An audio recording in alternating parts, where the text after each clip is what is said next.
Assalamualaikum warahmatullahi wabarakatuh. Kami dari kelompok 9 mata kuliah Micro Teaching ingin mempresentasikan materi mengenai keterampilan mengajar hybrid learning. Adapun nama-nama anggota kelompok kami, yang pertama ada Ayu Khairunisa, yang kedua Citra Ika Prasetya, yang ketiga Rizky Wantoro, dan yang keempat Arif Ismanto. Yang pertama yakni mengenai pengertian hybrid learning atau pembelajaran hybrid. Terdapat beberapa pendapat ahli mengenai pengertian dari hybrid learning ini. Namun dapat disimpulkan bahwasanya pembelajaran hybrid adalah pembelajaran kombinasi antara daring dan luring, di mana jumlah peserta yang datang secara daring dan yang datang secara luring adalah 50%. Selanjutnya yakni mengenai manfaat dari pembelajaran hybrid learning ini. Nah, terdapat banyak sekali manfaat yang dapat diambil dari pembelajaran hybrid learning ini. Antara lain yaitu dapat menguntungkan individu yang tinggal di daerah terpencil atau luar kota atau luar negeri. Nah, kalau pada pembelajaran lainnya yang harus membuat siswa atau pelajar itu datang ke tempat sekolah, pada hybrid learning ini siswa dapat mengikuti pendidikan secara online di rumahnya masing-masing tanpa pergi ke sekolah. Selanjutnya yakni pembelajaran dapat disiarkan secara langsung dan peserta didik dapat mengakses materi pembelajaran kapan saja dan di mana saja. Bagi peserta didik, manfaat dari hybrid learning ini adalah fleksibilitas untuk dapat menentukan akan mengikuti kelas secara daring atau secara luring. Jadi tidak ada ketentuan yang mutlak di sini. Siswa atau pelajar dapat menentukan sendiri apakah ia akan mengikuti pembelajaran secara daring ataukah ia akan mengikuti pembelajaran secara luring. Manfaat lainnya yakni peserta didik dilibatkan secara penuh, mandiri, dan secara leluasa menerapkan gaya belajar. Yang keempat Arif Ismanto. Karakteristik hybrid learning. Adapun karakteristik dari pembelajaran model hybrid learning adalah sebagai berikut. 1. Pembelajaran dilakukan dengan menggunakan beberapa hal, seperti cara penyampaian, model pembelajaran, gaya pembelajaran, serta berbagai media berbasis teknologi. 2. Pembelajaran dengan mengombinasikan tatap muka, belajar mandiri, dan pembelajaran online. 3. Memberikan dukungan pembelajaran dengan kombinasi efektif dari penyampaian, pengajaran, dan metode pembelajaran yang digunakan. Pengajar dan orang tua berperan penting dalam pembelajaran. Pengajar berperan sebagai fasilitator dan orang tua sebagai pendukung. Tujuan hybrid learning. Tujuan dari pembelajaran ini sebagai berikut. 1. Membantu perkembangan peserta didik dalam proses sesuai dengan gaya belajar dan preferensi masing-masing.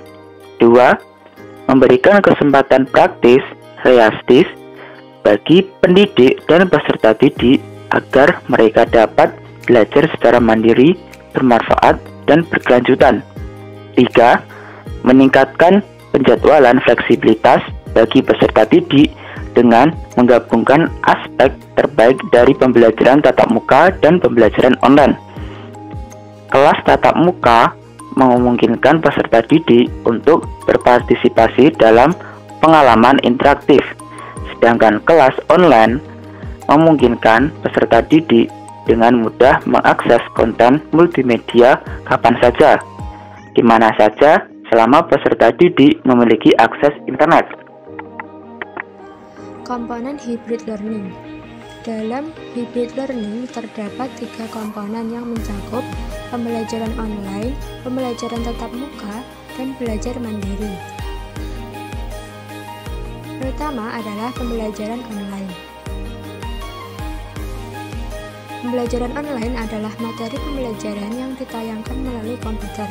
Pelaksanaan pembelajaran secara online dilakukan dengan berbagai pertimbangan terhadap aspek-aspek pembelajaran dengan bantuan berbagai teknologi internet dan berbasis web untuk memfasilitasi proses belajar. Yang kedua adalah pembelajaran tatap muka. Pembelajaran tatap muka merupakan pembelajaran yang dilakukan secara langsung di tempat yang sama antara guru dengan siswa. Pembelajaran tatap muka biasanya dilakukan di dalam kelas, di mana terdapat komunikasi dan interaksi secara langsung antara sesama murid, murid dengan guru, dan dengan seluruh warga sekolah. Yang terakhir adalah belajar mandiri. Belajar mandiri adalah aktivitas belajar yang dilakukan oleh pelajar dengan mengakses materi pelajarannya secara sendiri, biasanya melalui internet. Dalam kegiatan belajar mandiri, guru berperan sebagai fasilitator, yaitu membantu siswa mengatasi kesulitan belajar. Belajar mandiri termasuk ke dalam komponen hybrid learning karena dalam proses belajar secara daring, siswa tentunya mengalami proses belajar mandiri. Baik, selanjutnya adalah kelebihan dan kekurangan hybrid learning. Untuk kelebihan hybrid learning, yang pertama, penyampaian pembelajaran dapat dilaksanakan kapan saja dan di mana saja dengan memanfaatkan sistem jaringan internet. Yang kedua, peserta didik memiliki keleluasaan untuk mempelajari materi atau bahan ajar secara mandiri dengan memanfaatkan bahan ajar yang tersimpan secara daring. Yang ketiga, kegiatan diskusi berlangsung secara daring atau luring dan berlangsung di luar jam pelajaran. Yang keempat, pengajar dapat mengelola dan mengontrol pembelajaran yang dilakukan siswa di luar jam pelajaran peserta didik. Yang kelima, pengajar dapat meminta kepada peserta didik untuk mengkaji materi pembelajaran sebelum pembelajaran tatap muka berlangsung dengan menyiapkan tugas-tugas pendukung. Yang selanjutnya, target pencapaian materi ajar dapat dicapai sesuai dengan target yang ditetapkan. Dan yang terakhir, untuk kelebihan hybrid learning ini adalah pembelajaran menjadi luas dan tidak kaku. Selanjutnya ada kekurangan hybrid learning. Yang pertama, pengajar perlu memiliki keterampilan dalam penggunaan e-learning. Yang kedua, pengajar perlu menyiapkan waktu untuk mengembangkan dan mengelola pembelajaran sistem e-learning seperti mengembangkan materi, menyiapkan asesmen, melakukan penilaian, serta menjawab atau memberikan pernyataan pada forum yang disampaikan oleh peserta didik. Yang ketiga, pengajar perlu menyiapkan referensi digital sesuai acuan peserta didik dan referensi digital yang terintegrasi dengan pembelajaran tatap muka. Dan yang keempat, tidak merkatanya sarana dan prasarana pendukung dan rendahnya pemahaman tentang teknologi. Baik, selanjutnya ada teori yang mendasari hybrid learning. Yang pertama, teori pembelajaran kognitif. Teori pembelajaran kognitif memandang belajar sebagai proses di mana komponen kognitif, terutama berpikir untuk dapat mengenal dan memahami rangsangan dari luar, berfungsi. Aktivitas belajar manusia ditekankan pada proses internal dalam berpikir, yakni pemrosesan informasi. Yang kedua, teori pembelajaran konstruktivisme. Teori konstruktivisme mengatakan bahwa belajar lebih dari semata-mata mengingat. Peserta didik yang menguasai dan dapat menerapkan apa yang telah dipelajari, dapat memecahkan permasalahan, menemukan berbagai hal untuk dirinya sendiri, dan berkutat dengan berbagai gagasan. Inti dari teori konstruktivisme ialah pendidik harus menemukan informasi yang kompleks dan mampu mengonstruksikannya dalam dirinya sendiri serta melalui interaksinya dengan lingkungan. Selanjutnya adalah proses perencanaan hybrid learning. Pembelajaran model hybrid learning dibutuhkan pada saat 1. Pembelajaran membutuhkan tambahan waktu dengan memanfaatkan teknologi elektronik. 2. Pembelajaran memerlukan komunikasi non-stop antara pendidik dan peserta didik. Dan 3. Peserta didik dan pendidik sama-sama diposisikan sebagai pihak yang belajar. Memerlukan proses percepatan pengajaran agar siswa mendapatkan kualitas pengalaman belajar yang baik. Dengan hybrid learning, dibutuhkan pendekatan sistematis terkait persiapan, pengorganisasian, dan pemanfaatan sumber belajar yang digunakan. Selain itu, pada dasarnya terdapat 6 tahap yang harus dipersiapkan dalam merencanakan pembelajaran model hybrid learning. 6 tahap yang dimaksud yaitu sebagai berikut. Pertama, menetapkan macam dan materi bahan ajar. Selanjutnya, mengubah bahan ajar tersebut sesuai dengan syarat pembelajaran jarak jauh atau PJJ. Perencanaan bahan ajar sebaiknya dibedakan menjadi 3 macam, yaitu bahan ajar yang dapat dipelajari secara mandiri oleh peserta didik, bahan ajar yang dapat dipelajari melalui interaksi tatap muka, dan bahan ajar yang dapat dipelajari secara online atau berbasis web. Kedua, menetapkan rancangan hybrid learning yang digunakan. Hal-hal yang perlu diperhatikan dalam membuat rancangan pembelajaran hibrid berkaitan dengan penyajian bahan ajar, pembagian kategori bahan ajar menjadi dua komponen yaitu wajib dan anjuran, cara mengakses kedua komponen tersebut, dan aspek pendukung yang dibutuhkan. Selanjutnya, tahapan yang terakhir adalah menyiapkan kriteria evaluasi pelaksanaan hybrid learning antara lain 1.